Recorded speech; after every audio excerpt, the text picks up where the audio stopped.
ભચાઉ તાલુકાના લાકડિયા ગામે આવેલ વાગડ વિશા ઓસવાલ સમાજ સંચાલિત કન્યા છાત્રાલય શિક્ષણ ક્ષેત્રે 62 વર્ષ પૂર્ણ કરી વટવૃક્ષ સમાન યાત્રા પરિપૂર્ણ કરી ત્રિકમભાઈ છાંગાના અતિથિ વિશેષ પદે એક વિશેષ સમારોહનું આયોજન કરવામાં આવ્યું હતું। હવે જોઈએ ભચાઉ આમતક ન્યૂઝ બ્યુરોનો એક વિસ્તૃત અહેવાલ। ભચાઉ તાલુકાના લાકડિયા ગામે આવેલ વાગડ વિશા ઓસવાલ સમાજ સંચાલિત કન્યા છાત્રાલય શિક્ષણ ક્ષેત્રે 62 વર્ષ પૂર્ણ કરી વટવૃક્ષ સમાન યાત્રા પરિપૂર્ણ કરી હતી। તાલુકાના લાકડિયા ગામે આવેલ વાગડ વિશા ઓસવાલ સમાજ સંચાલિત કન્યા છાત્રાલય સંસ્થાએ શિક્ષણ ક્ષેત્રે 62 વર્ષ પૂર્ણ કરી આજે મજબૂત વટવૃક્ષ વિકસી રહી છે। સંસ્થાના સ્થાપન કાળથી લઈને આજ દિવસ સુધી અસંખ્ય વિદ્યાર્થીઓ બાળકોને ગુણવત્તાસભર શિક્ષણનો આધાર મળ્યો છે, જે સમગ્ર વાગડ વિસ્તાર માટે ગૌરવની વાત છે। આયોજિત સમારોહમાં ગુજરાત રાજ્યના શિક્ષણ મંત્રી ત્રિકમભાઈ છાંગા મુખ્ય અતિથિ તરીકે ખાસ ઉપસ્થિત હતા। ઉપરાંત વાગડ વિશા ઓસવાલ 24 મહાજનના પ્રમુખ નાગજી કેશોજી રીતા, વિવિધ સમાજના આગેવાનો, સમાજના શ્રેષ્ઠીઓ, દાતાઓ, શિક્ષણ પ્રેમીઓ, ભાઈ બહેનો મોટી સંખ્યામાં ઉપસ્થિત હતા। કન્યા છાત્રાલયના મહામંત્રી શ્રીમતી ભારતીબેન ગઢાએ તમામ મહેમાનોનું હાર્દિક સ્વાગત કરી સંસ્થાએ થાપેલ આજ દિવસ સુધીની શૈક્ષણિક યાત્રા કાર્યપ્રણાલી સિદ્ધિ વિશે વિસ્તૃત માહિતી આપી હતી। તેમજ સમાજના ગૌરવ સમાન બાબુભાઈ મેઘજી શાહ, શ્રીમતી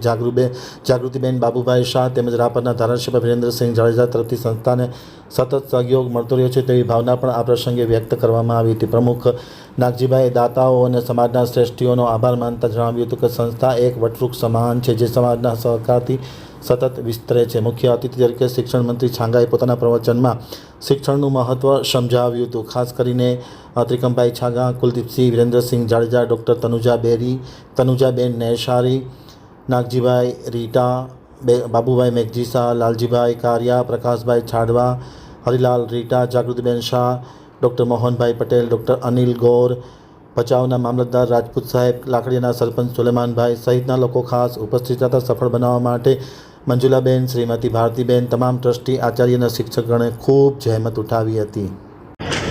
આર્ટ્સ અને કોલેજની શરૂઆતને આજે ત્રીજું વર્ષ થયું, હજી આ ત્રીજા વર્ષની પરીક્ષાઓ આપવાની બાકી છે અને આ 2 વર્ષ પૂરા થયા અને ત્રીજા વર્ષનું જે એને પ્રોગ્રેસ છે, જેની શરૂઆત આટલી સારી હોય, હજી તો મધ્યાહન આવશે અને ટોચ ઉપર પહોંચશે ત્યારે આ સંસ્થા શૈક્ષણિક ક્ષેત્રની અંદર કેટલી આગળ વધતી હશે અને એની જે શરૂઆત કરનાર ભારતીબેન ગઢા અને એમના સાથીદારોમાં મંજુબેન છેડા હોય કે ભાઈ શાંતિલાલ રીટા હોય, દિલીપભાઈ હોય, એ બધાને હું ખૂબ ખૂબ ધન્યવાદ આપું છું।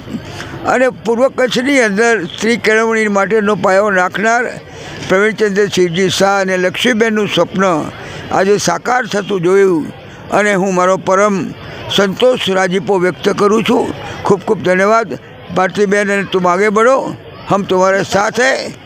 માત્ર કે એક દીકરી જે છે 2 ઘરનું ઉજાસ આપે છે, એ વાસ્તવિકતા છે, શાશ્વતતા છે અને આ સરસ મજાનો કાર્યક્રમ અહીં લાકડિયાના આંગણે કોઈ અકલ્પનીય હોય એ સાકાર કરનાર કલાકારોને પણ હું ખૂબ ધન્યવાદ આપું છું।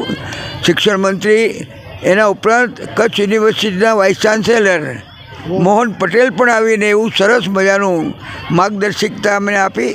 આજે આ શિક્ષણમાં સરસ્વતી મહોત્સવ, હમણાં જ વસંત પંચમી ગઈ અને માં વસંત પંચમી એ સરસ્વતીનું પૂજનનો દિવસ છે।